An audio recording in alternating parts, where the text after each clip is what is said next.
I was distant, very distant, and angry, and at anyone, everyone. It had to be somebody's fault that I was like this.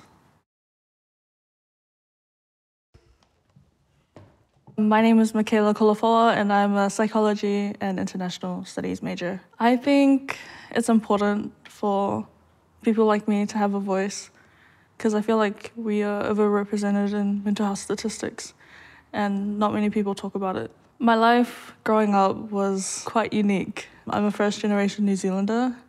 Both of my parents migrated here for a better life. It was just different from all of my other friends who had family members who were born here.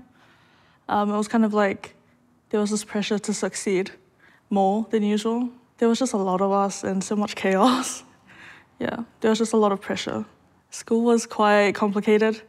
I loved studying and learning, but I got bullied a lot. It was physical, verbal, psychological. I think it stopped just when I started university. So it was quite a lot to deal with. It was mostly by girls my age. It was about my appearance, or because I'm half Tong and half Samoan. I was kind of labeled an outcast because it was like, you're not really full of anything then, and you don't belong. I think when I was young, I tried so hard to fit in, or to be like this ideal version of myself in everybody's eyes. Like if my mom wanted a perfect daughter, I'd be that. If my dad wanted a tough lieutenant to be by his side, I'd be that. And it just built up into masks that I had. I think I probably felt the effects really young. I think it started with this whole idea of being perfect in everybody's mind. I had to be ideal. And from there, it just went downhill. Probably in intermediate, I started noticing how aggressive and angry I was and how unfair things would be. I was distant, very distant. I was still very aggressive and angry, and at anyone, everyone. It had to be somebody's fault that I was like this. I guess I just took it out on whoever was around me. So in intermediate, I had a counselor reach out to me, but it was because of my teacher at the time. He was really nice, kind of saw him as a grandfather figure, and I guess he noticed the changes in me that I didn't really kind of pay attention to. I was just like, no, I'm just this angry person, because that's what I am now. But he got me some help with a counselor, and then from then on, I started seeing counselors. This was probably one of the turning points in my life.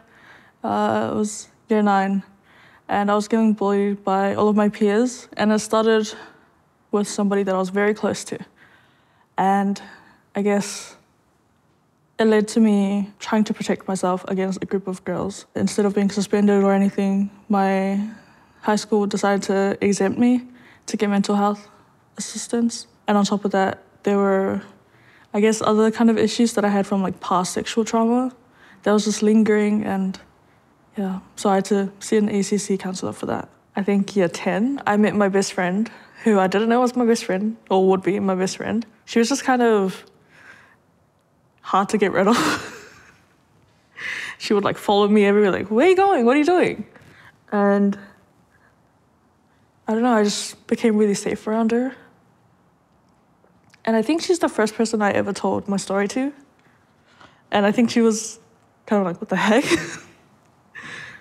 Yeah. I met my other family through work. I used to work at a local bakery / takeaway. The bosses there just really took good care of me. They kind of just accepted me for who I was and made me feel normal. Yeah, you're depressed, but you gotta eat. You're tired? Okay. Go have a sleep. Go have a nap. Yeah. I feel like it healed my inner child a little bit. Just being safe and experiencing things a normal family should experience. Having meals together that's not tense. You don't feel like you have to be on guard. As I found my found family, I kind of grew comfortable just being myself. And it was okay to be myself, and that nobody expected anything from me. It was like a safe haven, honestly. It was like a home away from home. So when I was about 13 or 14, so 10 years ago, I was diagnosed with PTSD, depression, and anxiety. I did speak to one counselor who said I was on the verge of borderline personality disorder, but other than that, I did get diagnosed with the pain disorder, fibromyalgia. The more I learned more about my chronic pain and kind of the underlying causes and what makes it worse, it made sense to me that everything I'd been through kind of contributed to it. The idea that my trauma, or like how much of it I was internalizing, created this misfiring of signals and alerting my body that I'm constantly in danger and trying to manage that. I think for the longest time I saw my mental health as like a disease, I guess because of how I was being treated, especially by my family. They believed it was something that was just a figment of my imagination.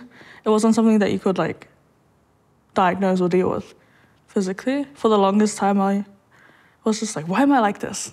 Why is it me? Why me? But after I found family and kind of felt comfortable enough to face everything head on, I was like, you know what? It can be a strength. I can use this to help others as well.